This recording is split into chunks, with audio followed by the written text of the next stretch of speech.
കേരളത്തിലെ പ്രധാന ക്ഷേത്രങ്ങളിലും മറ്റു കേന്ദ്രങ്ങളിലും ബലിതർപ്പണ ചടങ്ങുകൾ പുരോഗമിക്കുന്നു. തിരുവനന്തപുരത്ത് പ്രധാനമാണ് ശംഖുമുഖത്ത് ബലിതർപ്പണ ചടങ്ങുകൾ. ഒപ്പം വർക്കല പാപനാശത്തും മറ്റും എവിടെയൊക്കെയാണ് ഇപ്പോൾ ചടങ്ങുകൾ പുരോഗമിക്കുന്നത്?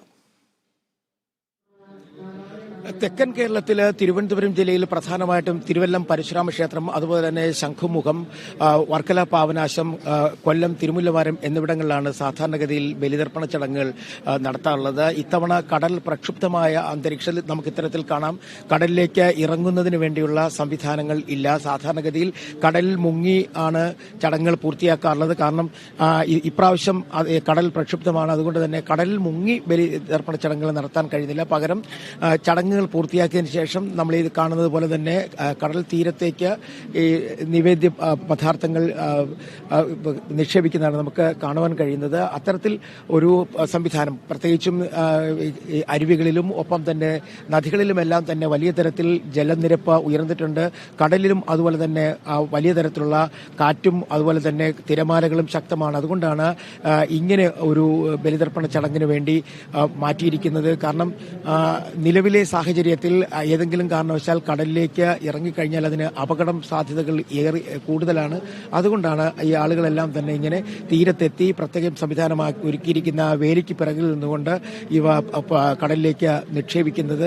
ചടങ്ങുകൾ പൂർത്തിയാക്കണമെങ്കിൽ സാധാരണഗതിയിൽ ഈ ബലിതർപ്പണത്തിന്റെ പദാർത്ഥങ്ങളെല്ലാം തന്നെ കടലിലേക്ക് ഇട്ടുകൊണ്ട് വെള്ളത്തിൽ മുങ്ങണം എന്നുള്ളതാണ്. എന്നാൽ ഇവിടെ അതിനുള്ള സംവിധാനമില്ല. പകരം കുളിക്കുന്നതിന് വേണ്ടി ശംഖുമുഖത്തും തിരുവല്ലത്തുമെല്ലാം തന്നെ താൽക്കാലികമായ ഷവർ ഉൾപ്പെടെയുള്ള സംവിധാനങ്ങൾ ഒരുക്കിയിട്ടുണ്ട്.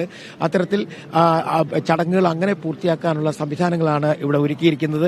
പ്രത്യേകിച്ചും തിരുവനന്തപുരത്ത് ശംഖുമുഖത്താണ് ഏറ്റവും കൂടുതൽ തിരക്ക് അനുഭവപ്പെടാറുള്ളത്. നമുക്ക് ഈ കാണാം, നിരവധി പേരാണ് ഇത്തരത്തിൽ ബലിതർപ്പണ ചടങ്ങുകൾ പൂർത്തിയാക്കി കടലിലേക്ക് ഈ ബലിതർപ്പണത്തിന് ഉപയോഗിക്കുന്ന പദാർത്ഥങ്ങൾ നിക്ഷേപിച്ചുകൊണ്ടിരിക്കുന്നത്. രാവിലെ 2 മണിക്കാണ് ചടങ്ങുകൾ തിരുവനന്തപുരത്ത് തുടങ്ങിയത്. തിരുവല്ലമാണ് ഏറ്റവും പ്രസിദ്ധമായ ബലിതർപ്പണ ചടങ്ങുകൾക്ക് വേണ്ടി ആളുകൾ എത്തിച്ചേരാറുള്ളത്. അവിടെ വലിയ തരത്തിലുള്ള ക്രമീകരണങ്ങളാണ് തിരുവല്ലത്തെല്ലാം തന്നെ ഒരുക്കിയിരിക്കുന്നത്. ഏകദേശം ഒരേ സമയം 3500 പേർക്ക് ബലിതർപ്പണ ചടങ്ങുകൾ നടത്തുന്നതിന് വേണ്ടിയുള്ള സംവിധാനം തിരുവല്ലത്ത് ഒരുക്കിയിട്ടുണ്ട്. ഒപ്പം അതുപോലെ തന്നെ നാളെ വരെ ഈ ചടങ്ങുകൾ നിലനിൽക്കുന്നതുകൊണ്ട് കൊണ്ട് തന്നെ സംസ്ഥാനത്തിന്റെ വിവിധ സ്ഥലങ്ങളിൽ നിന്നും തിരുവല്ലത്ത് ആളുകൾ എത്തിച്ചേരും എന്നാണ് പറയുന്നത്. അവിടെയും തോട്ടിലേക്ക് ഇറങ്ങി ഈ പദാർത്ഥങ്ങൾ നിക്ഷേപിക്കുന്നതിനുള്ള അവസരമില്ല. അതിന് പകരം അവിടെ പ്രത്യേകം സജ്ജമാക്കിയ സ്ഥലങ്ങളിലേക്ക് ഈ പദാർത്ഥങ്ങൾ എല്ലാം തന്നെ അല്ലെങ്കിൽ ഈ പൂജാവസ്തുക്കളെല്ലാം തന്നെ ഒഴുക്കിവിടാനുള്ള സംവിധാനങ്ങൾ ഒരുക്കിയിട്ടുണ്ട്.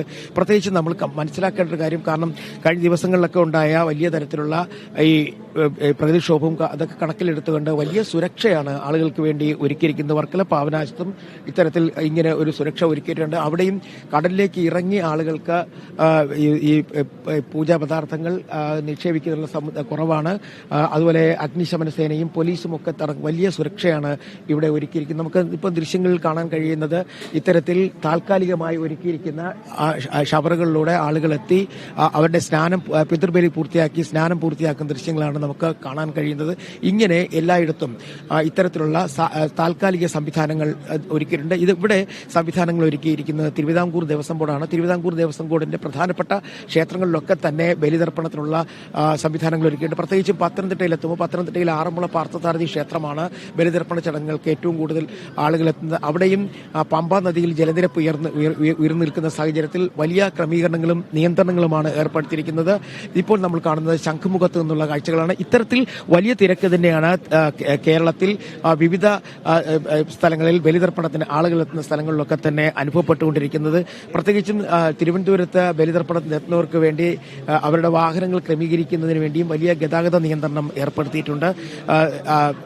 ഏറ്റവും കൂടുതൽ ആളുകൾ എത്തിച്ചേരുന്ന ശംഖുമുഖം ഉൾപ്പെടെയുള്ള സ്ഥലങ്ങളിലും ഇത്തരത്തിൽ വലിയ തിരക്ക് അനുഭവപ്പെട്ടുകൊണ്ടിരിക്കുന്നു.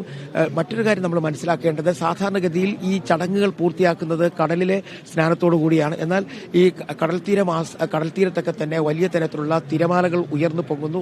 അത്തരത്തിൽ നമുക്ക് കാണാൻ കഴിയും. ഈ വലിയ നിയന്ത്രണങ്ങളാണ് ഏർപ്പെടുത്തിയിരിക്കുന്നത്. ഈ ബലിതർപ്പണ ചടങ്ങുകൾക്ക് ശേഷം പൂജാ പദാർത്ഥങ്ങൾ തീരത്തേക്ക് നിക്ഷേപിക്കുന്നു. അത് മാറ്റുന്നതിന് വേണ്ടിയും ആ സംവിധാനങ്ങൾ ഈ തീരം വൃത്തിയായി സൂക്ഷിക്കുന്നതിന് വേണ്ടിയും ഇന്ന് തന്നെ ഇവയെല്ലാം തന്നെ തൂത്ത് മാറ്റുകയും ചെയ്യും. സാധാരണഗതിയിൽ ശംഖുമുഖം തീരത്ത് ഇത്രയധികം തിരമാലകൾ ഉണ്ടാവാറില്ല.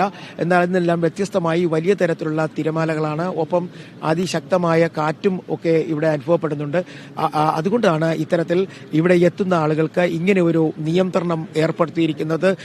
ഈ സ്നാനം താൽക്കാലികമായി സജ്ജമാക്കിയിരിക്കുന്ന ഷവറുകളിൽ ആക്കി മാറ്റിക്കൊണ്ട് കടൽ തീരത്ത് ഇറങ്ങുന്നതിനുള്ള നിയന്ത്രണമാണ് ഇപ്പോൾ ഏർപ്പെടുത്തിയിരിക്കുന്നത്. ഫിജി ബിനോയ്, തീർച്ചയായും ബലിതർപ്പണത്തിന് എത്തുന്നവർക്ക് അതൊരു നിരാശ സമ്മാനിക്കുന്നുണ്ട് ഇത്തരത്തിൽ. കാരണം കടൽ പ്രക്ഷുബ്ധമാണ്, തീരം പ്രക്ഷുബ്ധമാണ്. നമുക്ക് അങ്ങോട്ട് ഇറങ്ങി ബലിതർപ്പണ ചടങ്ങുകൾ പൂർത്തിയാക്കാൻ കഴിയില്ല, മുങ്ങി തർപ്പണം പൂർത്തിയാക്കാൻ കഴിയില്ല. അതുകൊണ്ട് തന്നെ പക്ഷേ ഭക്തർ അത് ആഗ്രഹിക്കുന്നുണ്ട്, ചടങ്ങുകളിൽ അതും ആഗ്രഹിക്കുന്നുണ്ട്, സത്യമാണ്. എങ്ങനെയാണ് ഒരു പ്രതികരണം, അവിടെ എത്തിയവരുടെ ഒരു പ്രതികരണം എങ്ങനെയാണ്? ഇക്കാര്യങ്ങളിൽ പ്രതികരണം തേടാൻ കഴിയുമോ? സ്വാഭാവികമായിട്ടും കാരണം ഈ ചടങ്ങുകൾ പൂർത്തിയാക്കി, തിരുവനന്തപുരത്തുകാർക്കൊരു പ്രത്യേകതയുണ്ട്. ഈ ചടങ്ങുകൾ വേഗത്തിൽ പൂർത്തിയാക്കിയിട്ട് അവരുടെ ചടങ്ങുകളിലധികവും വീടുകളിലാണ് ഇനി നടക്കാറുള്ളത്. അത്തരത്തിൽ വീടുകളിലേക്ക് മടങ്ങുന്ന, കാരണം ഈ തെക്കൻ കേരളത്തിലെ പ്രധാനപ്പെട്ട ഒന്നാണ് ഈ വളരെ ഈ പിതൃക്കൾക്ക് ആഹാര സാധനങ്ങൾ വെച്ച് അല്ലെങ്കിൽ ആഹാര സാധനങ്ങൾ നൽകുന്ന ഒരു ചടങ്ങുണ്ട്. അത്തരത്തിൽ ആ ചടങ്ങുകൾ പൂർത്തിയാക്കുന്നതിന് വേണ്ടിയുള്ള ഒരു ശ്രമം കൂടിയാണ് നടക്കുന്നത്. അതുകൊണ്ട് തന്നെ ഇവിടെ വന്ന് ഈ ചടങ്ങുകൾ പൂർത്തിയായി കഴിഞ്ഞാൽ ആളുകൾ വളരെ വേഗത്തിൽ വീടുകളിലേക്ക് പോകുന്ന ഒരു പതിവുണ്ട്. നമുക്കും അത് തന്നെ കാണാൻ കഴിയും.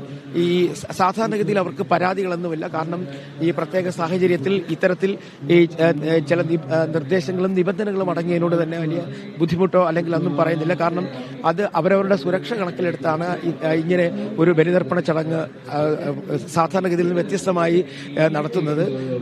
ഇപ്പം നമ്മൾ കാണുന്നത് ഈ ശംഖുമുഖം തീരത്ത് ഏകദേശം 5ഓളം പന്തലുകളാണ് ബലിതർപ്പണ ചടങ്ങുകൾക്കായി സജ്ജമാക്കേണ്ടത്. ആ പന്തലുകളിൽ ചടങ്ങുകൾ നടത്തുന്ന ആളുകളാണ്, കർമ്മങ്ങൾ നടത്തുന്ന ആളുകളാണ്. ദേവസ്വം ബോർഡ് ഇതിനായി തന്നെ ശംഖുമുഖത്ത് മാത്രം 50ഓളം പരികർമ്മികളെയും, അതുപോലെ തന്നെ ശംഖുമുഖം മാത്രമല്ല തിരുവല്ലം പരശുരാമ ക്ഷേത്രത്തിലും പാവനാശത്തുമെല്ലാം ഇത്തരത്തിൽ ഇങ്ങനെ ഈ ചടങ്ങുകൾ പൂർത്തിയാക്കുന്നതിന് വേണ്ടി പരികർമ്മികളെ ഏർപ്പെടുത്തിയിട്ടുണ്ട്. ഈ പിതൃബലി തർപ്പണത്തിന് വലിയ തരത്തിലുള്ള ക്രമീകരണങ്ങളാണ് പല സ്ഥലങ്ങളിലായി ഏർപ്പെടുത്തിയിരിക്കുന്നത്. അത്തരം ക്രമീകരണങ്ങളാണ് നമുക്ക് കാണുവാനും കഴിയുന്നത്. സാധാരണഗതിയിൽ തെക്കൻ കേരളത്തിൽ ഇത്തരത്തിൽ പിതൃബലി തർപ്പണം വലിയൊരു ആചാരമായും ചടങ്ങായും ആണ് മുന്നോട്ട് കൊണ്ടുപോകുന്നത്. അതുതന്നെയാണ് നമുക്ക് കാണാൻ കഴിയുന്നത്. നേരത്തെ ഒരുപക്ഷെ ചടങ്ങ് പൂർത്തിയാക്കണമെങ്കിൽ കടലിലെ സ്നാനം പൂർത്തിയാക്കണം. അതിൽ പലർക്കും വിഷമമുണ്ടെങ്കിൽ പോലും, എന്നാൽ അതൊന്നും, കാരണം നിലവിലെ സാഹചര്യത്തിൽ പ്രത്യേകിച്ചും ഈ ദുരന്തങ്ങൾ ഉണ്ടായ സാഹചര്യത്തിൽ അതിനോട് എല്ലാവരും സഹകരിച്ചു പോകുന്ന ഒരു കാഴ്ചയാണ് തിരുവനന്തപുരത്ത് നിന്ന് കാണാൻ കഴിയുന്നത്. ശരി ബിനോയ്, നമുക്ക്